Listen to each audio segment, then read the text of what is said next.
Mikroorganisme pada padi dan roti. Pengertian mikroorganisme.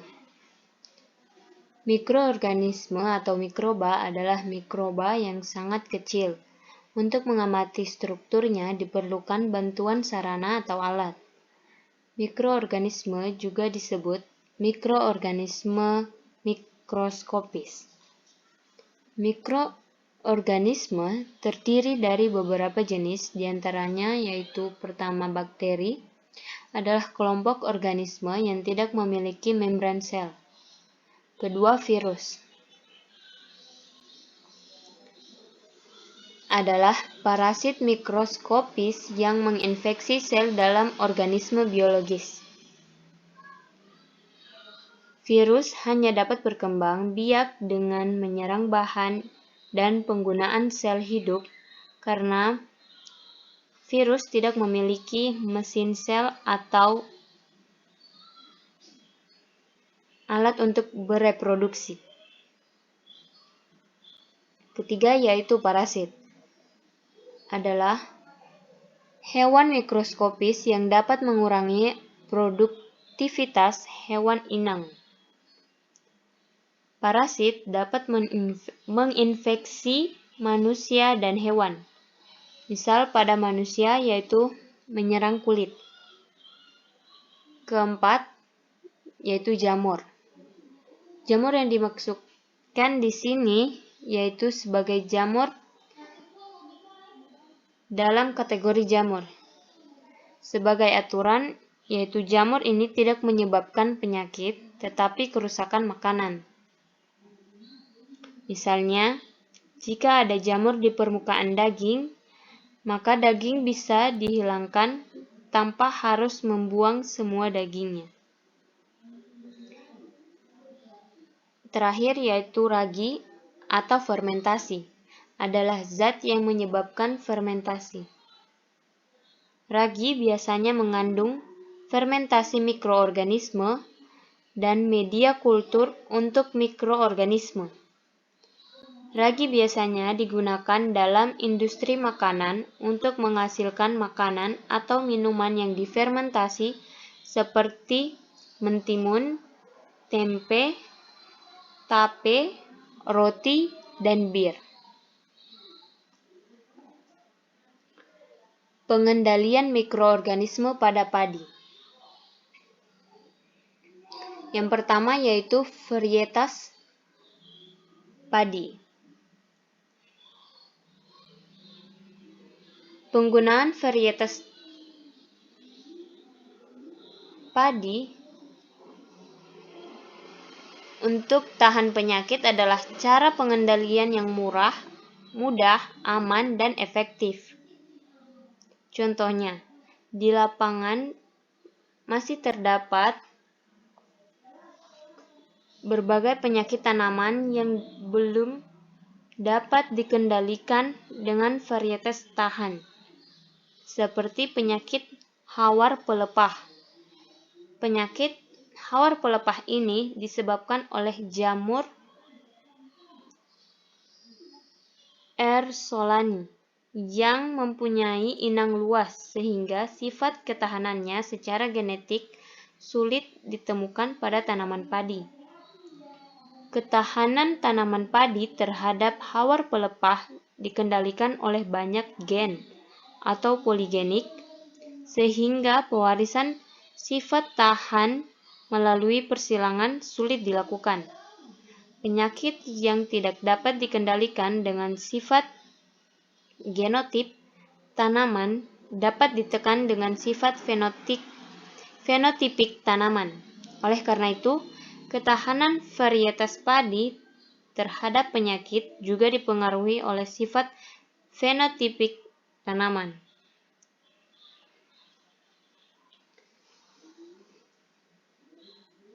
PTB atau padi tipe baru adalah salah satu jenis padi yang dapat mempengaruhi iklim lingkungan di bawah kanopi tanaman menjadi kurang cocok untuk perkembangan penyakit. Tipe tanaman padi seperti ini dapat mengurangi suhu dan kelembapan lingkungan di bawah kanopi tanaman, sehingga tidak menjadi pemicu perkembangan penyakit yang menginfeksi bagian batang dan pelepah daun tanaman padi. Yang kedua, yaitu penggunaan benih sehat. Benih yang berkualitas tinggi dapat menghasilkan tanaman yang sehat dan tumbuh seragam. Mutu benih berpengaruh terhadap pertumbuhan awal tanaman padi. Benih padi sehat umumnya berwarna kuning cerah, tidak mengalami penyimpangan warna gabah atau grain discoloration, atau tidak terdapat bercak hitam.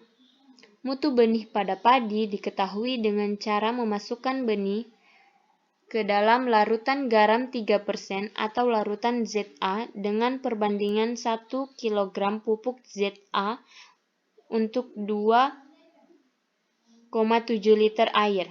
Benih yang tenggelam dalam larutan dapat dipilih untuk ditanam. Ketiga, yaitu pengolahan tanah.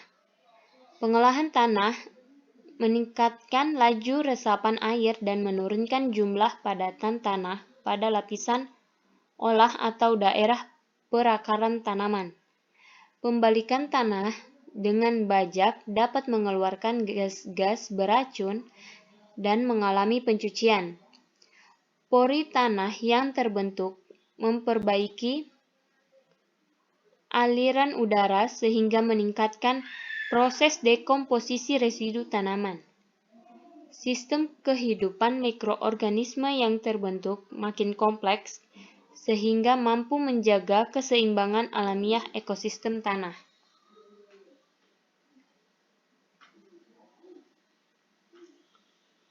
Yang keempat, yaitu pemberian bahan organik.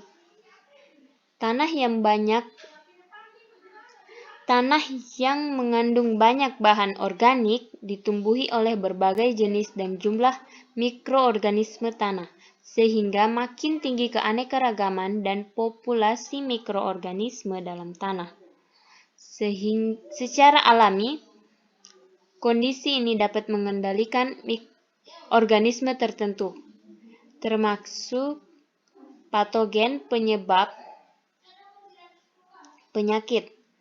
Penambahan bahan organik meningkatkan kinerja mikroorganisme sebagai agen pengendali hayati terhadap patogen tular tanah.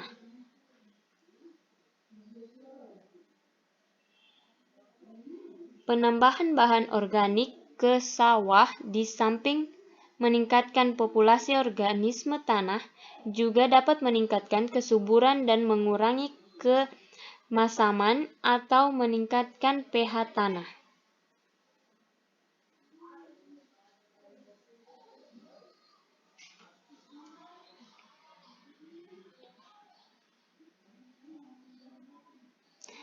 Peningkatan pH tanah sampai mendekati netral, yaitu antara pH 6, 5-7, berpengaruh terhadap peningkatan daya hantar listrik tanah dan kapasitas tukar kation atau KTK. KTK yang tinggi berarti unsur-unsur kimia dalam tanah berada pada kondisi mudah dipertukarkan, sehingga hara yang tersedia di tanah mudah diserap tanaman, termasuk unsur kimia yang berperan meningkatkan resistensi tanaman terhadap penyakit.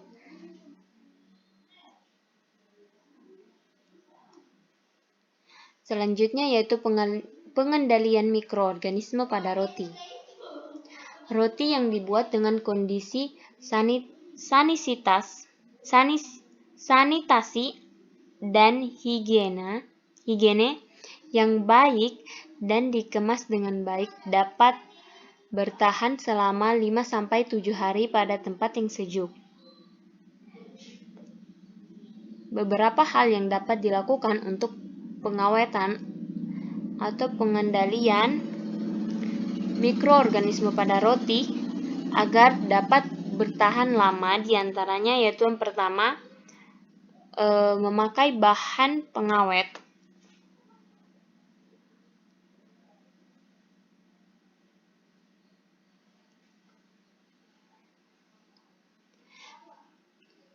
Di sini bahan pengawet yang diizinkan oleh FAO atau WHO untuk digunakan dalam produk roti adalah asam propionat dan garamnya, yaitu natrium, kalium, dan kalsium propionat.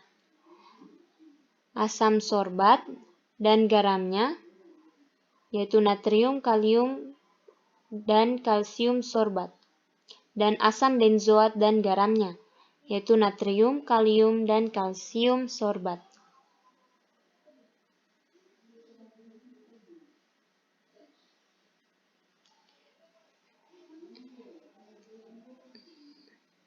Pengendalian selanjutnya yaitu dengan menyimpan roti pada lemari es. Untuk pengendalian mikroorganisme untuk memperpanjang umur simpan roti, maka roti dapat disimpan pada lemari es atau refrigerator dengan suhu sekitar 7-10 derajat Celcius. Jika disimpan dingin, maka roti harus dibungkus plastik untuk menghindari terjadinya penguapan dan roti menjadi keras. Pada lemari es, roti dapat disimpan selama 1-2 minggu. Dan cara lainnya yaitu untuk memperpanjang simpan roti adalah dibekukan pada suhu paling tidak minus 18 derajat Celcius. Roti yang dibekukan dapat disimpan selama 3-4 bulan. Roti yang dibekukan harus dikemas dan jika akan dikonsumsi, disimpan pada refrigerator selama 12-24 jam atau pada suhu ruang sekitar 4 jam. Pengawetan selanjutnya yaitu mengemas roti menggunakan teknik MAP atau Modified Atmosphere Packaging.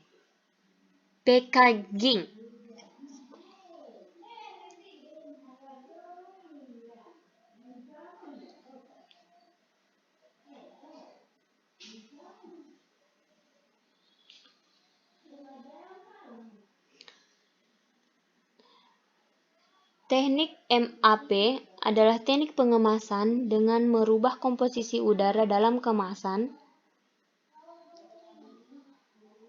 Oksigen yang diperlukan untuk pertumbuhan kapang diganti dengan gas lain, pada umumnya menggunakan gas N2 dan CO2.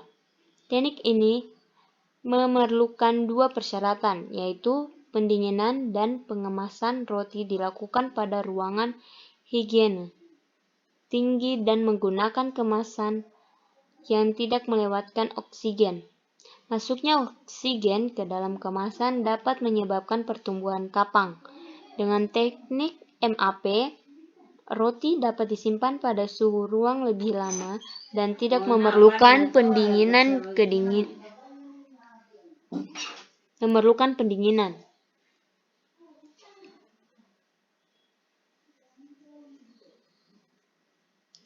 Dan yang terakhir yaitu teknik pasteurisasi.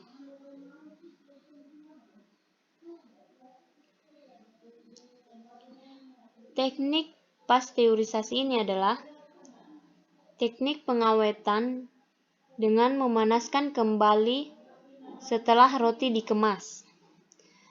Pasteurisasi dapat dilakukan dengan menggunakan uap panas, udara panas, atau microwave. Penggunaan teknik pasteurisasi untuk mengawetkan roti membutuhkan jenis kemasan yang tahan panas. Pengawetan dengan teknik pasteurisasi memiliki banyak kelemahan karena proses pemanasan dapat merusak sifat sensori roti.